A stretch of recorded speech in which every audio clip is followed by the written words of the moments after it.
ನಮಸ್ಕಾರ ಎಲ್ಲರಿಗೂ ರೇಣುಕಾ ಅಮ್ಮನ ಅಡುಗೆ ರೆಸಿಪಿಗೆ ಸ್ವಾಗತ. ನಾವು ಇವತ್ತು ಮೊಟ್ಟೆ ಕೋಳಿ ಸಾಂಬಾರು ಮಾಡ್ತಾ ಇದ್ದೇನೆ ಮತ್ತು ಈ ಮೊಟ್ಟೆ ಕೋಳಿ ಸಾಂಬಾರನ್ನು ತುಂಬ ಡಿಫ್ರೆಂಟಾಗಿ ಮಾಡ್ತಾ ಇದ್ದೇನೆ. ಆಮೇಲೆ ಎಲ್ಲರೂ ಮೊಟ್ಟೆಯನ್ನು ಸಾಂಬಾರು ಒಳಗಡೆ ಬಿಡ್ತಾರೆ, ಆದರೆ ನಾನು ಅದನ್ನು ಸಪ್ರೇಟಾಗಿ ತೆಗೆದು ಮೊಟ್ಟೆ ಕೋಳಿ ಬೋಟಿ ಮತ್ತು ಮೊಟ್ಟೆನ ತೆಗೆದು ಒಂದು ಸೂಪರಾಗಿರೋ ಫ್ರೈ ಮಾಡ್ತಾ ಇದ್ದೇನೆ.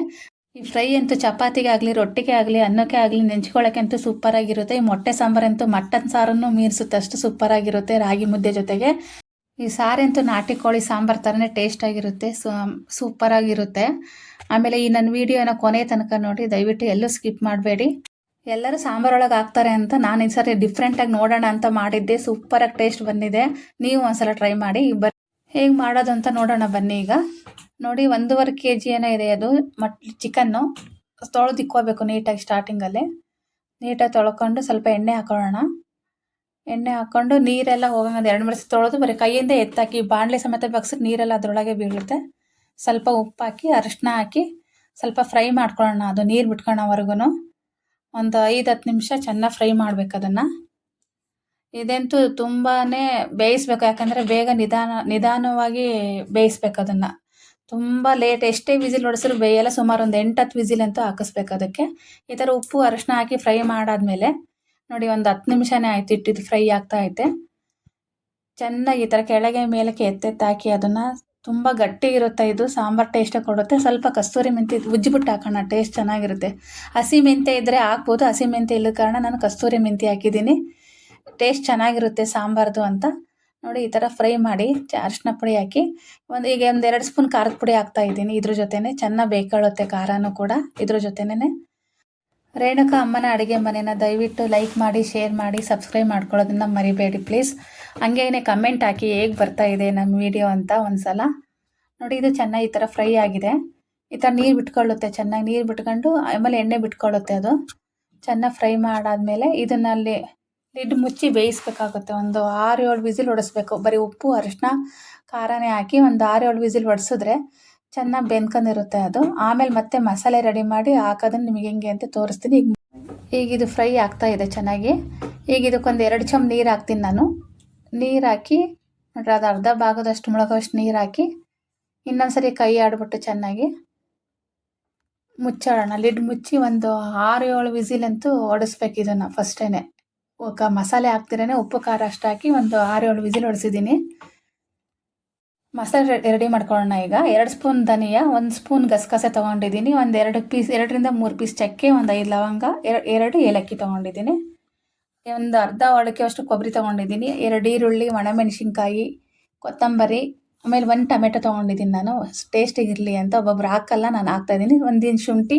ಇದು ನಾಟಿ ಬೆಳ್ಳುಳ್ಳಿ, ನಾನು ಸಿಪ್ಪೆ ಬಿಡಿಸಿಲ್ಲ, ಅದಕ್ಕೇನೆ ಬರೀ ಮೇಲಿನ ತೆಗೆದು ಹಂಗೆ ಇಟ್ಟಿದ್ದೀನಿ. ನೋಡಿ, ಈಗ ಒಂದು ಬಾಣಲೆ ಇಟ್ಟು ಸ್ವಲ್ಪ ಎಣ್ಣೆ ಹಾಕಿ ಧನಿಯಾ, ಚಕ್ಕೆ, ಲವಂಗ ಎಲ್ಲ ಹುರ್ಕೊಳ್ಳೋಣ ಎಣ್ಣೆಯಲ್ಲಿ. ಚೆನ್ನಾಗಿ ಫ್ರೈ ಆಗಲಿ ಇದು. ಹಂಗೇನೆ ಇದು ಗುಂಟೂರು ಮೆಣಸಿನ್ಕಾಯಿ, ನಾನು ಆಗಲೇ ಅಚ್ಕಾರದ ಪುಡಿ ಹಾಕಿದ್ದೀನಿ ಅದು ಬೇಯೋಕ್ಕೆ. ಇನ್ನೊಂದು ಸ್ವಲ್ಪ ಇದು ಟೇಸ್ಟಿಗಿರಲಿ ಅಂತ ನಾನು ಗುಂಟೂರು ಮೆಣಸಿನ್ಕಾಯಿ ಹಾಕ್ತಾಯಿದ್ದೀನಿ. ಚೆನ್ನಾಗಿ ಫ್ರೈ ಆಗಲಿ. ಆಮೇಲೆ ಈರುಳ್ಳಿ ಹಾಕಿ ಒಂದು 3/4 ಭಾಗ ಫ್ರೈ ಆಗಲಿ ಇದು. ಲೋ ಫ್ಲೇಮಲ್ಲೇ ಇಕ್ಕಿರ್ರಿ, ಜಾಸ್ತಿ ಉರಿ ಇಕ್ಬೇಡಿ. ನೋಡಿ, ಒಂದು ದೊಡ್ಡದು 2 ಈರುಳ್ಳಿ ತೊಗೊಂಡಿದ್ದೆ ನಾನು, ಅದನ್ನು ಹಾಕೋಣ ಫ್ರೈ ಮಾಡ್ಕೊಳ್ಳೋಕ್ಕೆ. ಆದಷ್ಟು ದೊಡ್ಡ ಬಾಣಲೆನೇ ಇಟ್ಕೊಳ್ಳಿ, ಚೆನ್ನಾಗಿ ಕೈ ಆಡಿಸ್ಬೋದು. 1 ಇಂಚ್ ಶುಂಠಿ, 1 ಟೊಮೆಟೊ. ಒಬ್ಬೊಬ್ಬರು ಟೊಮೆಟೊ ಹಾಕಲ್ಲ, ಆದರೆ 1 ಟೊಮೆಟೊ ಹಾಕಿ ರುಚಿ ಇರುತ್ತೆ ಅಂತ ಹಾಕಿದ್ದೀನಿ. 1 ಸ್ಪೂನ್ ಗಸಗಸೆ. ಚೆನ್ನಾಗಿ ಫ್ರೈ ಮಾಡಿ ಅದನ್ನು. ಬೆಳ್ಳುಳ್ಳಿ ಲಾಸ್ಟಲ್ಲಿ ಹಾಕಿ, ಅದು ಬೆಳ್ಳುಳ್ಳಿ ಹಾಕಿ ಫ್ರೈ ಮಾಡಿದ್ರೆ ಟೇಸ್ಟ್ ಬೇರೆ ಬಂದುಬಿಡುತ್ತೆ. ಇನ್ನೇನು ನಾವು ಸ್ಟವ್ ಆಫ್ ಮಾಡ್ತೀವಿ ಅಂದಾಗ ಬೆಳ್ಳುಳ್ಳಿನ, ಆಮೇಲೆ ಲಾಸ್ಟಲ್ಲಿ ಪುದೀನ ಮತ್ತು ಕೊತ್ತಂಬರಿ ಸೊಪ್ಪು ಹಾಕಿ ಸ್ವಲ್ಪ ಅರಿಶಿನ ಹಾಕಿ ಸ್ವಲ್ಪ ಫ್ರೈ ಮಾಡಿ ನಾವು ಸ್ಟವ್ನ ಆಫ್ ಮಾಡಿಬಿಡೋಣ. ಬೆಳ್ಳುಳ್ಳಿಯಾಗಿ ಜಾಸ್ತಿ ಫ್ರೈ ಮಾಡಿದ್ರೆ ಟೇಸ್ಟೇ ಬೇರೆ ಬಂದುಬಿಡುತ್ತೆ, ಅದಕ್ಕೆ ಲಾಸ್ಟಲ್ಲಿ ಹಾಕಿ ಅದನ್ನು. ನೋಡಿ, ಈಗ ನಾನು ಸ್ಟವ್ ಆಫ್ ಮಾಡಿದ್ದೀನಿ. ಈಗ ಅದು ಮಸಾಲೆ ಹಾರ್ಕೊಳ್ಳಿ ಸ್ವಲ್ಪ. ಈಗ ನಾವು ಇಲ್ಲಿ ಕಾಯಿ ರುಬ್ಕೊಳ್ಳೋಣ. ಫಸ್ಟು ಕಾಯಿ ಸಣ್ಣಕ್ಕೆ ಹೆಚ್ಚಿಕೊಂಡಿದ್ದೀನಿ. ಒಂದು ಅರ್ಧ ತೊಗೊಂಡಿದ್ದೀನಿ. ಒಂದು ಸ್ಪೂನ್ ಅಷ್ಟೇ ಕಡಲೆ ಹಾಕಿರೋದು, ಜಾಸ್ತಿ ಹಾಕಿದ್ರೆ ಫುಲ್ ಗಟ್ಟಿ ಬಂದುಬಿಡುತ್ತೆ ಅಂತ 1 ಸ್ಪೂನ್ ಹಾಕಿದ್ದೀನಿ. ಅದನ್ನೊಂದು ರೌಂಡ್ ರುಬ್ಕೊಳ್ಳೋಣ. ರುಬ್ಕೊಳ್ಳೋಷ್ಟರಲ್ಲಿ ಇದು ಆರಿರುತ್ತೆ. ಈ ಮಸಾಲೆನ ಹಾಕಿ ಚೆನ್ನಾಗಿ ಪೇಸ್ಟ್ ಥರ ರುಬ್ಬಬೇಕು. ಇದು ಮಸಾಲೆ ಸಾಂಬಾರಿಗೆ ಮಾತ್ರ ಎಷ್ಟು ಸಣ್ಣಗೆ ರುಬ್ತೀವೋ ಅಷ್ಟು ಟೇಸ್ಟ್ ಚೆನ್ನಾಗಿರುತ್ತೆ ಇದು.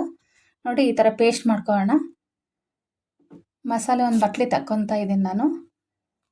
ಚೆನ್ನಾಗಿ ಪೇಸ್ಟೇ ಇರಲಿ ಇದು. ಈಗ ನೋಡಿ, ಅದು 8 ವಿಸಿಲ್ ಹೊಡೆದಿದೆ, ಚೆನ್ನಾಗಿ ಬೆಂದಿದೆ ಅದು. ಈಗ ರುಬ್ಬಿರೋ ಅಂಥ ಮಸಾಲೆನ ಈಗ ಇದಕ್ಕೆ ಹಾಕೊಳ್ಳೋಣ. ನೋಡಿ ನಾನು ಅರ್ಧ ಕಾಯಿ ಅಷ್ಟೆಲ್ಲ ಮಸಾಲೆ ಹಾಕಿರೋದು ಇಷ್ಟೊಂದು ಮಸಾಲೆ ಆಗಿದೆ. ಇದು ಆದಷ್ಟು ಜಾಸ್ತಿ ಗಟ್ಟಿ ಇರಬಾರ್ದು ಸಾರು, ಸ್ವಲ್ಪ ನೀರಂಗೆ ಇರಬೇಕು. ಅಥವಾ ನೀರಾಗೂ ಅಲ್ಲ ಈತ ಗಟ್ಟಿನೂ ಅಲ್ಲ, ಆ ಥರ ಮಧ್ಯ ಇರಲಿ ಇದು. ಸಾರಂತೂ ಸಖತ್ ಟೇಸ್ಟಾಗಿರುತ್ತೆ. ಮಟನ್ ಸಾರನ್ನೇ ಮೀರಿಸುತ್ತೆ ನಾನು ಹೇಳ್ದಂಗೆ ಇದು. ಮುದ್ದೆಗಂತೂ ಸೂಪರಾಗಿರುತ್ತೆ. ನೋಡಿ ನಾನು ಇನ್ನೂ ಸ್ವಲ್ಪ ನೀರು ಹಾಕೋತಾ ಇದ್ದೀನಿ, ಫುಲ್ ಗಟ್ಟಿ ಆಗುತ್ತೆ ಅಂತ. ಕಡಲೆ ಬೇರೆ ಹಾಕಿದ್ದೀವಿ, ತುಂಬ ಗಟ್ಟಿ ಬರುತ್ತೆ ಗಸಗಸೆ ಕಡಲೆ ಹಾಕಿರೋದ್ರಿಂದ. ನೋಡಿರಿ ಈ ಹದ ಇದ್ದರೆ ಸಾಕದು ಸಾಂಬಾರು. ಈ ಹದ ಇರಲಿ. ಇನ್ನೂ ಗಟ್ಟಿ ಬೇಕಂದ್ರೆ ಬೇಕಾದ್ರೆ ಮಾಡ್ಕೊಳ್ಳಿ, ಆದರೆ ಅದು ಸಾರು ತೆಳ್ಳಗಿರ್ಬೇಕು ಅಷ್ಟೇ. ನೋಡಿ ಲಿಡ್ ಮುಚ್ಚೋಣ. ಲಿಡ್ ಮುಚ್ಚಿ ಆಗಲೇ ಒಂದು 8 ವಿಸಿಲ್ ಹೊಡಿಸಿದ್ದೆ, ಮತ್ತೆ 2 ವಿಸಿಲ್ ಹಾಕಿಸ್ತಾ ಇದ್ದೀನಿ ನಾನು. ಅದು ಮಸಾಲೆ ಎಲ್ಲ ಚೆನ್ನಾಗಿ ಕುದಿಬೇಕಲ್ಲ, ಅದಕ್ಕೇನೆ. ನಾನು ಎಣ್ಣೆ ಬದನೆಕಾಯಿ ವಿಡಿಯೋ ಬಿಟ್ಟಿದ್ದೆ, ಅವಾಗ ಹೇಳಿದ್ದೆ ನಿಮಗೆ ಮನೇಲಿ ಯಾರಿಗಾದ್ರೂ ಉತ್ತರ ಕರ್ನಾಟಕದ ಅಡುಗೆ ರೆಸಿಪೀಸ್ ಏನಾದ್ರು ಬೇಕು ಅಂದರೆ ಮಾಡ್ಕೊಡ್ತೀನಿ. ಮತ್ತು ವೆಜ್ಜು ನಾನ್ ವೆಜ್ಜು ಅಂತ ಎರಡೂ ಹೇಳಿದ್ದೆ.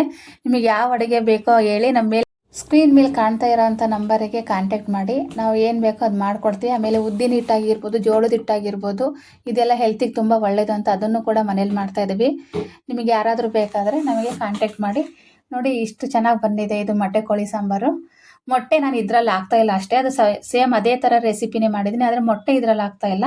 ನೋಡಿ ಅದನ್ನು ಬೇರೆ ತೊಗೊಂಡಿದ್ದೀನಿ. ಈ ಸಾಂಬಾರು ಈ ಥರ ಬಂದಿದೆ. ಈಗ ಮೊಟ್ಟೆ ಕೋಳಿ ಫ್ರೈ ಹೇಗೆ ಮಾಡೋದು ಅಂತ ಬನ್ನಿ ನೋಡೋಣ. ನೋಡಿ ಒಂದು ತವ ಇಕ್ಕಿದ್ದೀನಿ, ಸ್ವಲ್ಪ ಎಣ್ಣೆ ಹಾಕೊಳ್ಳೋಣ. ಅದಕ್ಕೆ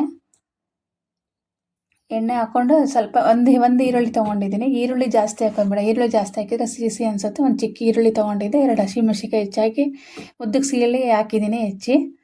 ಇದನ್ನು ಫ್ರೈ ಮಾಡ್ಕೊಳ್ಳಿ, ಕೆಂಪಗೆ ಫ್ರೈ ಮಾಡ್ಕೊಳ್ಳಿ. ಈಗ ನಾನು ಇದು ಮೊಟ್ಟೆನ ಚೆನ್ನಾಗಿ ತೊಳೆದು ಕಟ್ ಮಾಡಿ ಇಟ್ಕೊಂಡಿದ್ದೆ. ಅದು ಬೋಟಿ, ಆಮೇಲೆ ಲಿವರ್ ಆಗಿರ್ಬೋದು, ಗುಂಡಿಗೆಕಾಯಿ ಆಗಿರ್ಬೋದು, ಅದರಲ್ಲಿ ಸಿಕ್ಕಿರೋದೆಲ್ಲದನ್ನು ಈ ಫ್ರೈಗೆ ಹಾಕ್ತಾಯಿದ್ದೀನಿ. ನಾನು ಸಾಂಬಾರಿಗೆ ಹಾಕಿದ್ದಿಲ್ಲ. ನೋಡಿ ಈಗ ಹಾಕಿ ಈ ಟೈಮಲ್ಲಿ ಈರುಳ್ಳಿ ಅರ್ಧ ಬೆಂದೈತೆ ಅಂದಾಗ ಈ ಟೈಮಲ್ಲಿ ಆ ಬೋಟಿನೂ ಲಿವರು ಎಲ್ಲ ಹಾಕಿ ಫ್ರೈ ಮಾಡ್ಕೊಳ್ಳೋಣ. ಈಗ ಟೇಸ್ಟ್ ಅಂತೂ ತುಂಬ ಚೆನ್ನಾಗಿರುತ್ತೆ ಇದು. ಪಲ್ಯ ಆಮೇಲೆ ಚಪಾತಿ ಏನಾದರೂ ಮಾಡ್ತಿದ್ರೆ ಅದಕ್ಕೂ ತಿನ್ಕೋಬೋದು. ನೋಡಿ ಒಂದು ಸ್ಪೂನ್ ಅರಿಶಿನ ಹಾಕಿ. ಈಗ ಅರಿಶಿನ ಹಾಕಿದ್ರೆ ಅದು ವಾಸನೆ ಎಲ್ಲ ಹೋಗುತ್ತೆ. ವಾಸನೆ ಹೋಗೋವರೆಗೂ ಒಂದು ಸ್ವಲ್ಪ ಫ್ರೈ ಮಾಡಿ. ಇದನ್ನು ರೊಟ್ಟಿಗೆ ಆಗಿರ್ಬೋದು, ಇಲ್ಲ ಅನ್ನಕ್ಕೆ ಸೈಡಿಗೆ ತಿನ್ಕೋಬೋದು. ಈಗ ಒಂದು ಸ್ಪೂನ್ ಖಾರ ಪುಡಿ ಹಾಕ್ಕೊಂಡಿದ್ದೀನಿ ನಾನು. ಖಾರ ಇನ್ನೊಂಚೂರು ಜಾಸ್ತಿ ಬೇಕು ಅನ್ನೋರು ಹಾಕ್ಕೊಳ್ಳಿ. ಇದು ಮಧ್ಯ ಖಾರದಲ್ಲಿ ಮಾಡ್ತಾಯಿದ್ದೀನಿ. 1-2 ಹಸಿಮೆಣ್ಸಿಕಾಯಿನೂ ಹಾಕಿದ್ದೀನಿ. ನಿಮಗೆ ಹಂಗೆ ಇನ್ನು ಖಾರ ಬೇಕು ಅನ್ನೋರು ಇನ್ನೊಂದು ಸ್ವಲ್ಪ ಹಸಿಮೆಣ್ಸಿಕಾಯಿನೂ ಹಾಕ್ಕೋಬೋದು, ಸ್ವಲ್ಪ ಖಾರದ ಪುಡಿನೂ ಹಾಕ್ಕೋಬೋದು. ನೋಡಿ ಚೆನ್ನಾಗಿ ಫ್ರೈ ಮಾಡಿ. ಇದು ಹಸಿ ವಾಸನೆ ಹೋಗ್ಬೇಕು, ಅದು ಎಣ್ಣೆಲೇ ಎಲ್ಲ ಹೋಗಬೇಕು. ನೋಡಿ ಅದು ಬೆಂದಾಗ ಅಷ್ಟು ದಪ್ಪ ಕಾಣಿಸುತ್ತೆ. 1 ಸ್ಪೂನ್ ಗರಂ ಮಸಾಲ ಹಾಕ್ತಾಯಿದ್ದೀನಿ. ಅರ್ಧ ಸ್ಪೂನಷ್ಟು ಬೆಳ್ಳುಳ್ಳಿ ಶುಂಠಿ ಪೇಸ್ಟ್ ಮನೆಯಲ್ಲೇ ಮಾಡಿಕೊಂಡಿರ್ತೀನಿ ನಾನು. ಅರ್ಧ ಸ್ಪೂನಷ್ಟು ಬೆಳ್ಳುಳ್ಳಿ ಶುಂಠಿ ಪೇಸ್ಟ್ ಹಾಕಿ ಅದನ್ನು ಫ್ರೈ ಮಾಡೋಣ, ಹಸಿ ವಾಸನೆ ಹೋಗೋವರೆಗೂ. ಇದು ಮುಕ್ಕಾಲು ಭಾಗ ಎಲ್ಲ ಅದರಲ್ಲೇ ಫ್ರೈ ಆಗಿರಬೇಕು. ಆಮೇಲೆ 1 ಗ್ಲಾಸಷ್ಟು ನೀರು ಬಿಡೋಣ. ನೀರು ಬಿಟ್ಟು ಇನ್ನೊಂದು 5 ನಿಮಿಷ ಲಿಡ್ ಮುಚ್ಚಿ ಬೇಯಿಸೋಣ. ಅದನ್ನು 5 ನಿಮಿಷನಾದರೂ ಬೇಯಿಸಿದ್ರೆ ತುಂಬ ಚೆನ್ನಾಗಿ ಬೆಂದಿರುತ್ತೆ. ನೋಡಿ ಈ ಟೈಮಲ್ಲಿ ಮೊಟ್ಟೆ ಏನು ಎತ್ತಿಟ್ಕೊಂಡಿರ್ತೀನಿ ಅದೇ ಈ ಟೈಮಲ್ಲಿ ಹಾಕ್ಬೇಕು. ಅದನ್ನು ಹಿಂಗೆ ಹೊಡಿಬೇಕು. ಹೊಡೆದ್ರೆ ಅದು ಎಲ್ಲ ಫುಲ್ ಒಳಗಿರೋದೆಲ್ಲ ಬರುತ್ತೆ, ಫ್ರೈ ಚೆನ್ನಾಗಾಗುತ್ತೆ ಅಂತ. ನೋಡಿ ಈ ಥರ ಸ್ಮ್ಯಾಶ್ ಮಾಡಿ ಅದನ್ನು. ಈ ಮೊಟ್ಟೆನೇ ಈ ಫ್ರೈಗೆ ಟೇಸ್ಟ್ ಆಗಿರುತ್ತೆ ಒಂಥರ. ನೋಡಿ ಈ ಥರ ಎಲ್ಲ ಸ್ಮ್ಯಾಶ್ ಮಾಡಿ, ಚೆನ್ನಾಗಿ ಸ್ಮ್ಯಾಶ್ ಮಾಡ್ಕೊಂತ ಫ್ರೈ ಮಾಡಿ ನೀವು. ಇಲ್ಲ ಅಂದರೆ ತಳ ಹಿಡಿದು ಬಿಡುತ್ತೆ ಅದು. ಸ್ಮ್ಯಾಶ್ ಮಾಡಿದ ತಕ್ಷಣ ನೀವು ಕೈ ಆಡ್ತಾನೆ ಇರಬೇಕು ಅದನ್ನು. ನೋಡಿ ಲಾಸ್ಟಲ್ಲಿ ಹೆಂಗೆ ಬರುತ್ತೆ ಅಂದರೆ ಸೂಪರಾಗಿ ಟೇಸ್ಟು. ಇನ್ನೂ ಬೇಕು ಅಂತಿದ್ರು ನಮ್ಮ ಮನೆಯಲ್ಲಿ, ಖಾಲಿ ಆಗೋಯ್ತದು. ತುಂಬ ಚೆನ್ನಾಗಿರುತ್ತೆ. ಆಮೇಲೆ ಚಿಕ್ಕ ಮಕ್ಳಿಗೂ ಕೊಡ್ಬೋದು, ಖಾರ ಕಡಿಮೆ ಹಾಕಿ ಬೇಕಾದ್ರೆ ಚಿಕ್ಕ ಮಕ್ಳಿಗೂ ಕೊಡ್ಬೋದು ಈ ಡಿಶ್ನ. ನೋಡಿ ಸೂಪರಾಗಿ ಬಂದೈತೆ ಇದು. ಲಾಸ್ಟಲ್ಲಿ ಒಂಚೂರು ಚಿಕನ್ ಫ್ರೈ ಪುಡಿ ಹಾಕ್ತಾಯಿದ್ದೀನಿ ನಾನು. ಸ್ವಲ್ಪ ಹಾಕ್ಕೊಳ್ಳಿ, ಫುಲ್ ಗಟ್ಟಿ ಬರುತ್ತೆ ಅದು, ತಿಕ್ನೆಸ್ಸಾಗಿ ಬರುತ್ತೆ ಅಂತ. ನೋಡಿ ಸ್ವಲ್ಪ ಉಪ್ಪು ಕಡಿಮೆ ಆಗಿತ್ತು ಅಂತ ಉಪ್ಪು ಹಾಕೋತಾ ಇದ್ದೀನಿ ನಾನು. ನಿಮ್ಮ ಟೇಸ್ಟ್ ಹೆಂಗೋ ಅಷ್ಟು ಹಾಕ್ಕೊಳ್ಳಿ ಉಪ್ಪನ್ನ. ಫ್ರೈ ಮಾತ್ರ ಸೂಪರಾಗಿ ಬಂದಿದೆ. ಒಂದು ಸಲ ನೀವು ಟ್ರೈ ಮಾಡಿ. ದಯವಿಟ್ಟು ಇದು ಹೇಗೆ ಬಂದಿದೆ ಅಂತ ಕಮೆಂಟ್ ಮಾಡಿ ತಿಳಿಸಿ ಪ್ಲೀಸ್. ನಿಮ್ಮನ್ನು ಕಮೆಂಟೇ ನಮಗೆ ಮೋಟಿವೇಶನ್ ಆಗಿರುತ್ತೆ. ರಾಗಿ ಮುದ್ದೆ ಜೊತೆ ಅಂತೂ ಸೂಪರ್ ಟೇಸ್ಟ್ ಆಗಿದೆ. ಈ ಮೊಟ್ಟೆ ಕೋಳಿ ಸಾಂಬಾರು ಅಂದ್ರೇ ಅದ್ರ ಟೇಸ್ಟೇ ಬೇರೆ, ಸೂಪರಾಗಿರುತ್ತೆ.